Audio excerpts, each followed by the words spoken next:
I was wrong. I predicted a crazy big win by the Colts and totally underestimated the fact that the Jaguars were not going to just be hungry for a half, but they were going to be hungry for the whole game. Let's get into what happened. So, number one, defense deciding to show up at sometimes and deciding to not show up at others.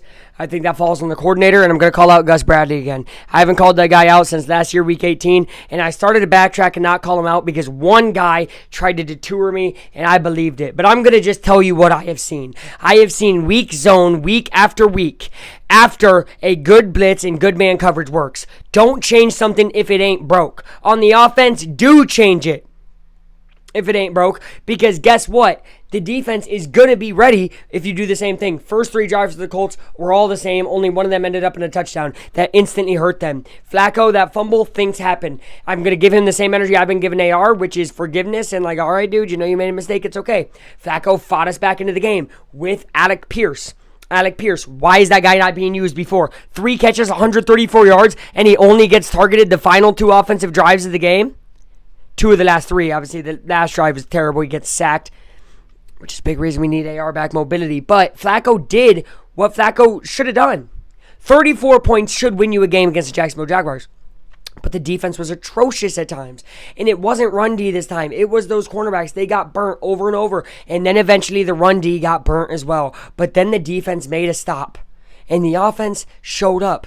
But it was too little too late because, and as I said in the live stream, if you guys were there, thank you, by the way, for so much support. But you can't give an inch to even the worst team in the NFL, which I don't think the Jags are the worst team in the NFL. But if you give them an inch, they take a yard.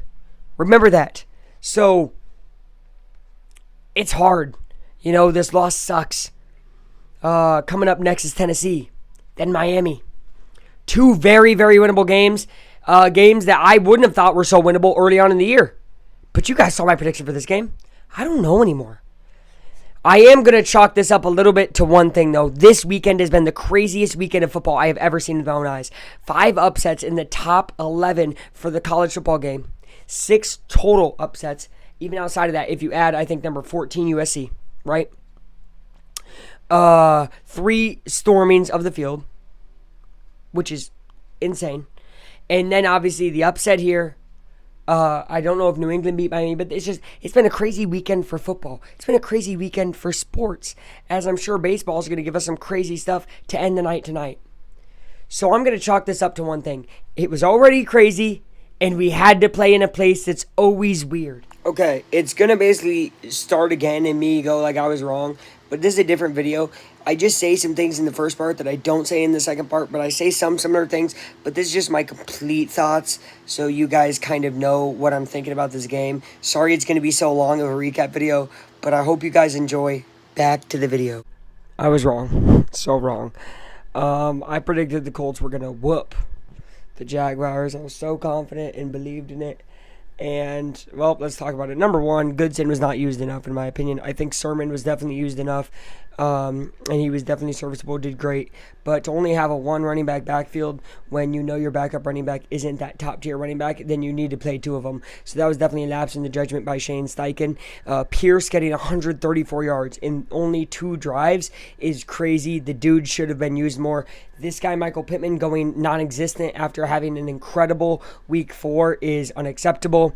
And Flacco's inability to have that run game at very major parts of the game led to him getting sacked often. And, of course, that final drive where they just knew they could tee off on him because he's not going to be able to scramble away because he is immobile. Now, look, Richardson is our best chance to win at quarterback. That's okay. I still think Flacco's serviceable if he has to come in and play next week. Next week's Tennessee. What made this loss hurt even more is Houston won again. So this loss sets the Colts back.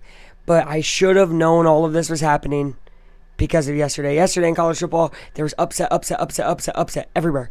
What the heck is going on, right? And today, the Colts get upset in a curse game. It just seems like football has been wild this weekend. What could have gone better? First of all, defense. Defense was awful and probably the worst part of this game. The defense gave up way too many points, way too many big plays. They had a great third quarter. Other than the third quarter, they played terrible.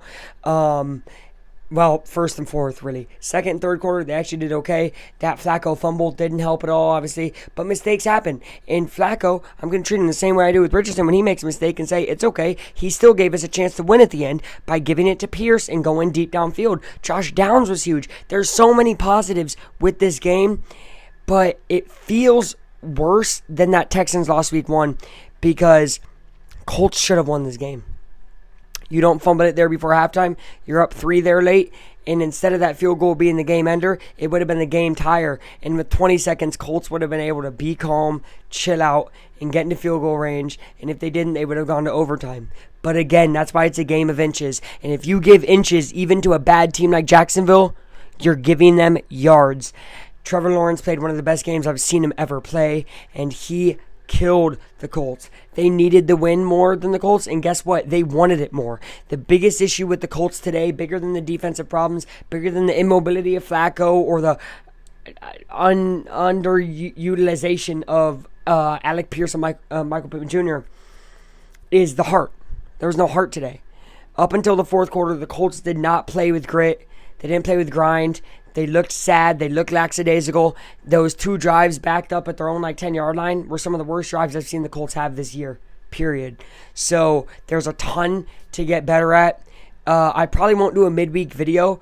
I know what to expect from the Colts right now. I know they're a never say die team. I know that I can always believe in them to be in a game, but can I believe in them to win the game? That will be the question during the next prediction. I'm keeping this short and sweet for you guys. That's my thoughts, my instant reactions, not instant, really an hour and a half later, but that's because an hour after I'm just salty. But now I can look at it for real and see the Jags played a good game. They wanted it more. A great game from their defensive players and a really bad game from the Colts defensive players.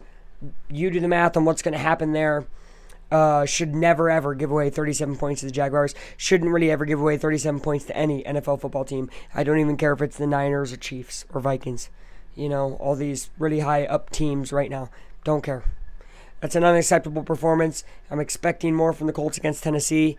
Season is far from over. Beat Tennessee, beat Miami, and you have a chance against Houston to do a big, big thing and change your season right to the top. You could go right to the top of the mountain in the AFC South. But it's up to you, Indy. So go Colts.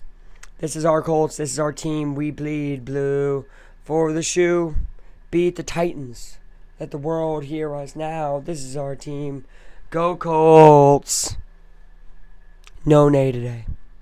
Thank you for watching. Oh, one more thing. Post-credit scene. This is like post-credit scene. Jalen Jones is a beast, and he's a great cornerback, and Womack's a very good cornerback, too. And honestly, the cornerbacks have been getting slept on. Yeah, they got kind of cooked early on, but they played good overall. And Colts fans need to stop talking so much crap about the DBs. It is the defensive coordinator, not the DBs, that are playing bad. Remember that. When he puts a guy in a soft zone and brings up the safety, and that's a wide receiver just go around, that's how the scheme's set up. That's not on the guys. So shout out to cornerbacks. Shout out to safety. Nick Cross played great. Womack's good. And like I said, Jalen Jones, he's damn near elite. So thank you guys for watching. That's all I got. Aflac time. Out. Bye.